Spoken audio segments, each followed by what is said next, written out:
Anecdotario, con Luis Alberto Fernández García. Aleida Quintana es feminista, antropóloga social por la Universidad Autónoma de Querétaro. También es coordinadora de TECEI, Grupo Interdisciplinario por la Equidad, organización que da acompañamiento a familias de personas desaparecidas, víctimas de trata y feminicidios en Querétaro. TECEI, Grupo Interdisciplinario por la Equidad, fue fundado en diciembre del 2012, año en el que Aleida puso en marcha una campaña de prevención de desaparición y trata de personas dirigida a jóvenes universitarios llamada Juntos Nos Cuidamos. Al mismo tiempo, comenzó a elaborar una base de datos de personas desaparecidas, víctimas de trata y feminicidios, para dar acompañamiento a familias de víctimas de dichos delitos y documentar violaciones a derechos humanos por parte de servidores públicos durante el proceso de denuncia, investigación, búsqueda y localización de las personas. En 2015 recibió la medalla Cecilia Lorías Aviñón por su labor en defensa de los derechos humanos de las mujeres y su contribución en la lucha por la igualdad y la erradicación de la violencia. En 2017, la Comisión de Igualdad de Género, Grupos Vulnerables y Discriminados de la 58ª Legislatura del Estado de Querétaro entregó a Aleida la Medalla de Honor Sor Juana Inés de la Cruz como reconocimiento a su lucha por la igualdad sustantiva de género. Quintana estuvo acogida al programa de protección de defensoras y defensores en riesgo de Amnistía Internacional, dado que ha sufrido ataques graves por el desarrollo de sus actividades como defensora de derechos humanos.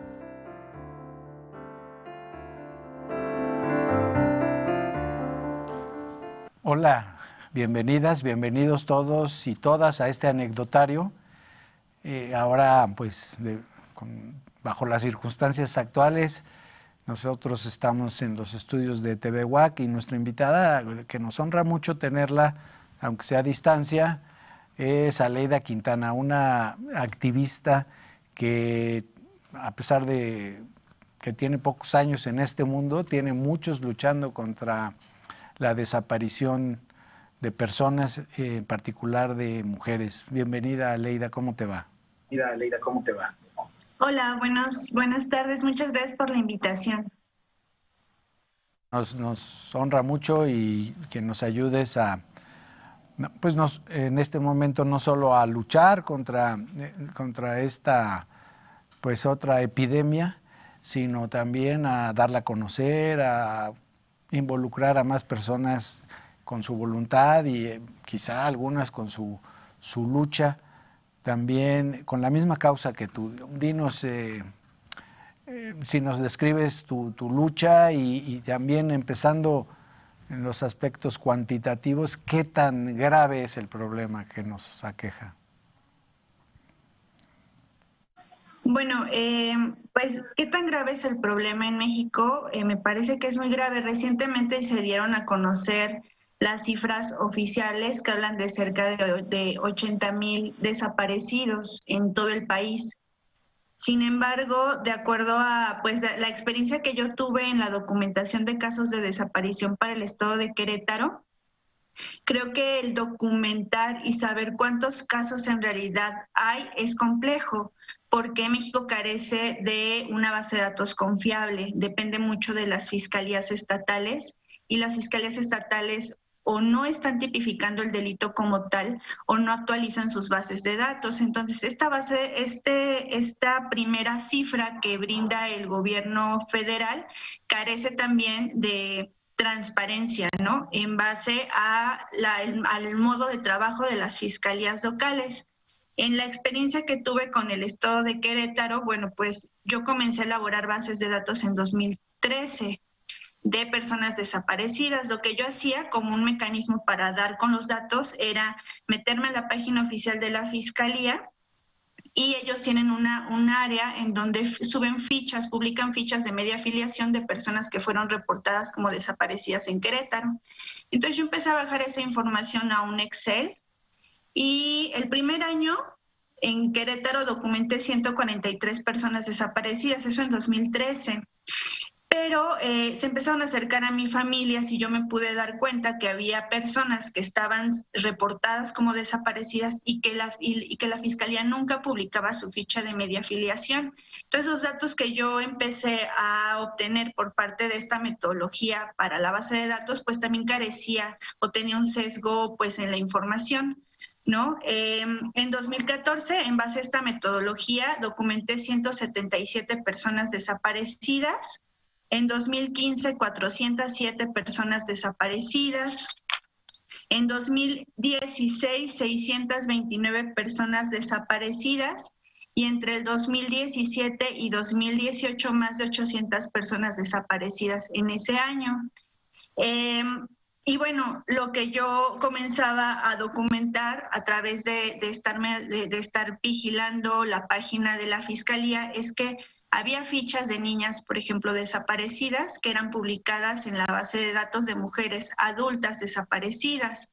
Entonces, tomando en cuenta la experiencia en Querétaro, ¿no?, que es uno de los estados que se dice de los más transparentes en México, podríamos darnos cuenta que, bueno, la información con la que cuenta el gobierno federal está sesgada porque hay autoridades locales, por ejemplo, Chihuahua, Veracruz, que no actualizan constantemente sus páginas y que están tipificando el delito de desaparición bajo otros delitos, por ejemplo, sustracción de menores, estupro, desapariciones voluntarias, ¿no?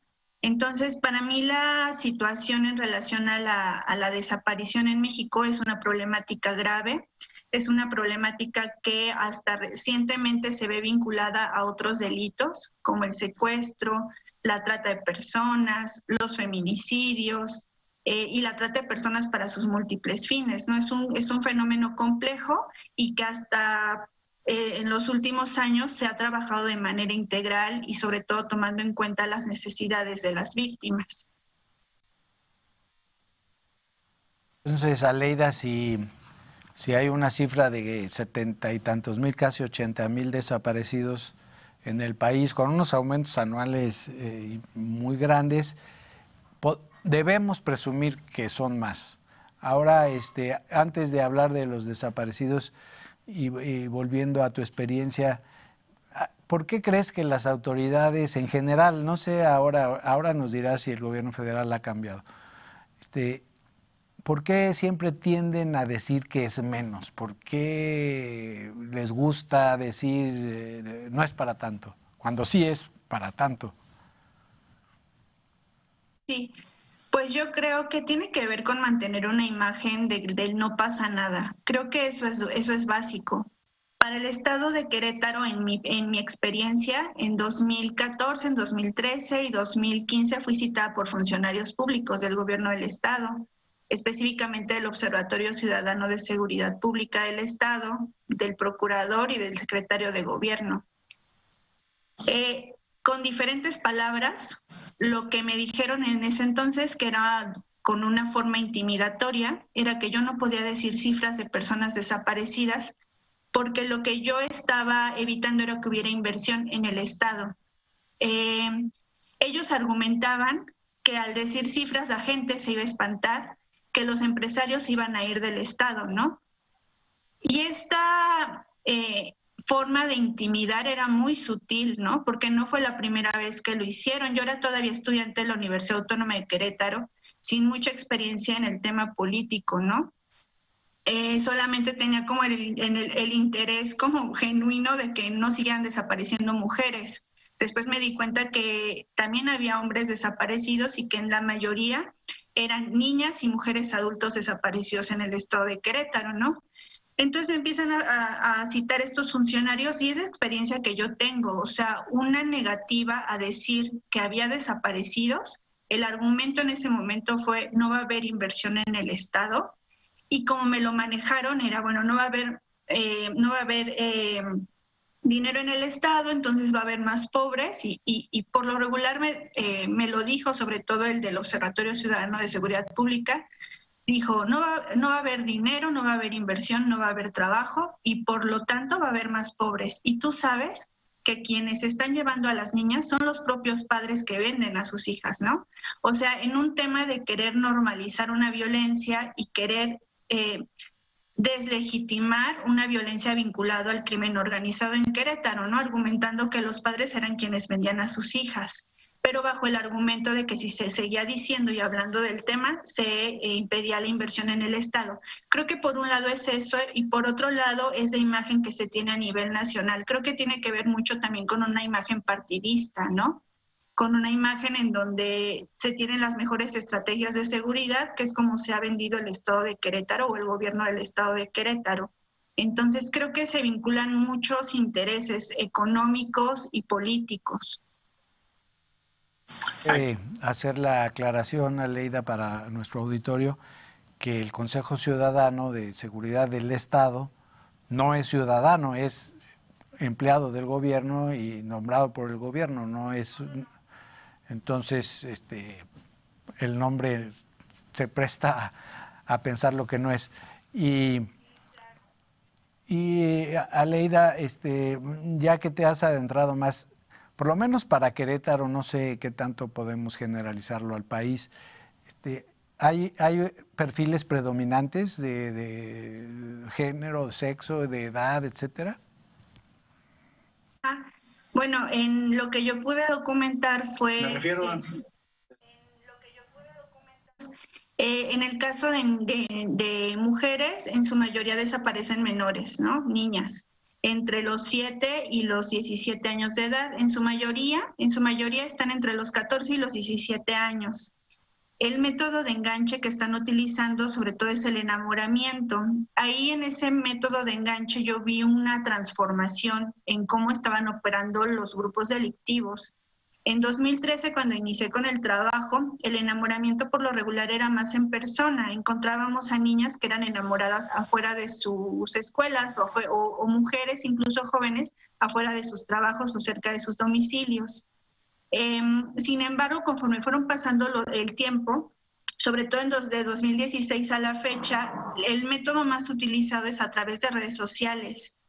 Y pues se sabe, ¿no? Creo que hay muchos casos documentados de chicas que han sido enamoradas y se tiene, me parece, que más campañas de difusión de prevención a niñas y a niños sobre estos riesgos que corren en redes sociales. Pero cuando hablamos del grupo delictivo y por qué hacen esta transformación, pues es que les es muchísimo más redituable. Es decir, el método de enamoramiento sigue siendo el más utilizado, pero el mecanismo por el que llevan a cabo ese enamoramiento se ha perfeccionado.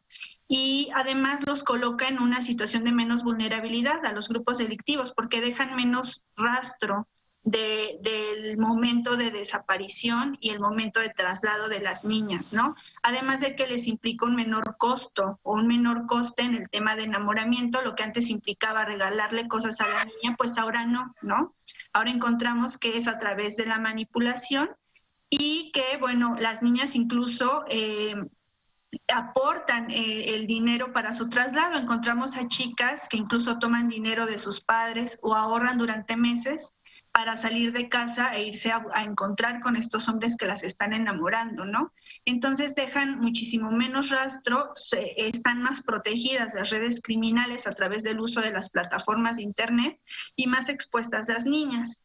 Para el caso de hombres, lo que yo identifiqué es que la desaparición se da en hombres adultos con mayor frecuencia. Los mecanismos cambian, ¿no? Si en las mujeres el tema de enamoramiento o el tema de ofertas de trabajo es lo más utilizado, en el caso de los hombres es la oferta de trabajo y también se ha dado con mayor frecuencia estas desapariciones donde hay varones que están vendiendo algún artículo, sea su auto o sea una casa o algún artículo. Hay grupos criminales que están pescando este tipo de solicitudes en redes sociales, los contactan bajo el argumento de que están interesados en comprar ese artículo, lo citan en un lugar y es en ese lugar donde se da la desaparición. Ese es el mecanismo más utilizado y sobre todo vinculado al robo de autos, ¿no? En el caso de jóvenes, de niños o de hombres jóvenes o menores, también está el delito, sobre todo en temas de ofertas de trabajo, y en el tema de mujeres adultas igual, a través del enamoramiento y a través de ofertas de trabajo. Pero en temas o en índices de casos se da con mayor frecuencia la desaparición en mujeres jóvenes y en hombres adultos en Querétaro. Leida, entonces, pues pareciera, no estoy pensando en voz alta, tú me corregirás, que en un caso, en el primer perfil que predominaba, que nos hacías mención, la trata de personas puede ser un objetivo principal, así como, bueno, el robo y quizá el reclutamiento para otro tipo de grupos delictivos. Digamos, es el perfil o para qué desaparecen a las personas. Ajá. En el caso de mujeres encontramos delitos sexuales, es decir, mujeres que son desaparecidas con fines de violencia sexual, igual en casos de niñas, y otros casos vinculados a trata de personas para las modalidades de explotación sexual, mendicidad, trabajo forzado doméstico y trabajo y matrimonio forzoso infantil. Esas son las modalidades que yo pude identificar con mayor frecuencia en Querétaro. Para el caso de hombres, la mayoría son para extorsión, es decir, una vez desaparecidos, comienzan a extorsionar o al final se convierte en delito de secuestro porque piden un rescate y finalmente terminan con la vida del varón, ¿no? Hay casos en Querétaro que estuve acompañando de mendicidad, de hombres adultos desaparecidos con fines de mendicidad, llevados a Monterrey, llevados a Guadalajara, llevados a Chiapas, en donde eran obligados a pedir dinero en las calles. Los mantenían sobre todo en estos centros que son para atender drogadicciones, que además son centros que están poco vigilados por las autoridades, y que dentro de esos espacios se encontraban pues de todo, ¿no? Niñas, niños, personas con discapacidad, adultos mayores, todos sometidos bajo la modalidad de mendicidad con fines de trata, y bajo esa modalidad estuvimos localizando a hombres adultos en Querétaro, desaparecidos en Querétaro y trasladados a otra parte del país, porque lo que pasa con la trata es que siempre van a ser trasladados, ¿no? Con la finalidad de disminuir o de disminuir sus redes de apoyo y volverlos más vulnerables, ¿no? Llevarlos a un lugar que no conocen, sometidos bajo mucha violencia psicológica y física, ¿no? Aleida, nos narrabas que cuando te citaron, te mandaron llamar autoridades que por cierto siguen las mismas aquí en Querétaro, hubo un tono amenazante, pero en algún momento, no digo que ellos, no, porque no lo sé, tú recibiste algo más que amenazas, ¿no? Recibiste una persecución real e incluso violencia física contra ti. ¿Es correcto? ¿Es cierto lo que digo? Sí, esto empezó en 2013 con amenazas directas por parte de funcionarios públicos que me citaron, inicialmente argumentando que querían conocer un proyecto universitario que yo tenía, que fue un FOPER, que se llamó Juntos Nos Cuidamos. Me citaron para conocer del proyecto y fue en estas reuniones donde recibí las primeras amenazas. Uno de estos funcionarios públicos me dijo que me invitaba a dejar el caso y el tema y el proyecto porque no quería que a mi mamá le llegara un dedo, por ejemplo, ¿no? Las amenazas sí subieron de tono. Yo en ese entonces, pues con mi poca experiencia, sentí mucho miedo, salí, continué con el proyecto y a esto se sumaron vigilancia, se sumaron seguimientos. Hubo un hombre, un joven que me estuvo siguiendo desde el 2013 hasta 2017. Entraba a mis clases de la universidad, entraba a reuniones, entraba a eventos, me fotografiaba. Lo denuncié, se hizo una investigación por parte de la Procuraduría, lo citaron y pues vive en el estado de Querétaro, es funcionario público esta persona y no pasó a mayores, ¿no? Por el contrario, a mí me citaron en 3 ocasiones para hacerme peritajes psicológicos, la fiscalía. Entonces, pues era una revictimización terrible, ¿no? Porque yo denunciaba estas agresiones, denuncié a funcionarios públicos a los que me amenazaron en 2013 y los que me estuvieron amenazando todo este tiempo. y no había avances en la investigación, me seguían haciendo peritajes y peritajes y peritajes psicológicos, ¿no? Finalmente me desplazo en 2017 y me desplazo por la violencia, ¿no? Yo tenía el acompañamiento de escoltas, hubo una agresión al auto, el mecanismo, me robaron pertenencias y robaron el cargador del arma de uno de los escoltas. Fueron hombres armados en el estacionamiento del SAMS, quedó todo grabado. Y bueno, tampoco hubo avances en la investigación. En ese entonces llegaron patrullas y nos dijeron que mejor nos fuéramos porque estas personas tenían mucho poder, ¿no? Aún así hice el reporte. A partir de ahí me desplazo de Querétaro porque ya las agresiones iban aumentando. A partir de esto viví muchas cosas, muchas amenazas vía telefónica, vía redes sociales, vigilancia fuera de mi casa, de la casa de mis padres. Fue mucho acoso por parte de instituciones y por parte de funcionarios públicos. Me desplacé en 2017 y en 2018 sufro una agresión física en el estado donde yo me desplacé. 2 hombres me golpearon por la espalda con un tubo. Ellos iban a bordo de una camioneta, el copiloto sacó un tubo y me golpeó. Y eso motivó que me tuvieran que sacar de México bajo un programa de protección que tiene Amnistía Internacional España, en el que pues dan la oportunidad, es un programa de protección para personas defensoras de derechos humanos. Recibí protección del gobierno español y bueno, eso me dio la oportunidad de recuperarme físicamente de la última agresión, ¿no? Aleida, ¿está mejor la situación en el gobierno federal? Yo creo que en temas de desaparecidos, sí, en temas de procuración de justicia se ven avances. Sin embargo, creo que lo difícil son los gobiernos locales, ¿no? Que no permiten esos avances, que siguen ocultando cifras, que siguen revictimizando a las víctimas de violaciones a derechos humanos, que siguen ocultando que pues sabemos muchas personas defensoras y periodistas aún desplazadas, ¿no? A nivel federal me parece que hay avances significativos, sin embargo, creo que el problema son los gobiernos locales y las personas que siguen en funciones, ¿no? Y que han cometido graves violaciones a derechos humanos. Eres parte de una organización que lucha con estos mismos objetivos que tú, TECEI. Sí, TECEI se conformó en Querétaro con estudiantes universitarios. Y bueno, ahora sigo formando parte de TECEI, seguimos visibilizando casos de desaparición en Querétaro, acompañando a distancia casos de desaparecidos, a mujeres víctimas de violencia, sobrevivientes de feminicidio y de trata.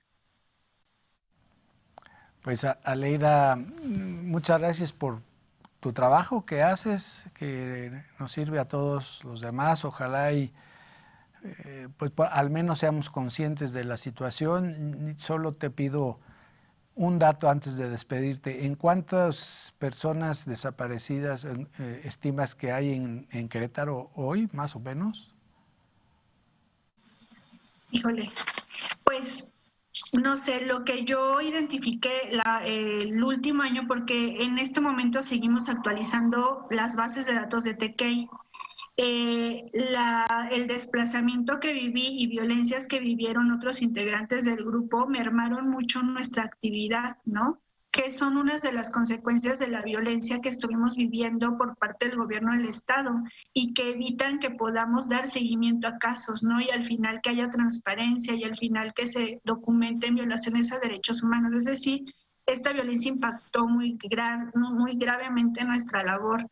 El último año que documentamos fueron las 800 personas desaparecidas y ahora nos encontramos actualizando bases de datos. Sí, como el 1%. Pues gracias Aleida, amigos, gracias por su atención. Es un problema, nos puede pasar a cualquiera, y al menos seamos conscientes de eso, y los encargados de darnos seguridad, pues con frecuencia lo hacen mal. e incluso persiguen o dejan que se persiga, por decirlo menos, a los que luchan contra este fenómeno tan grave. Gracias por su atención, gracias a Leida, gracias al equipo de producción. Hasta la próxima.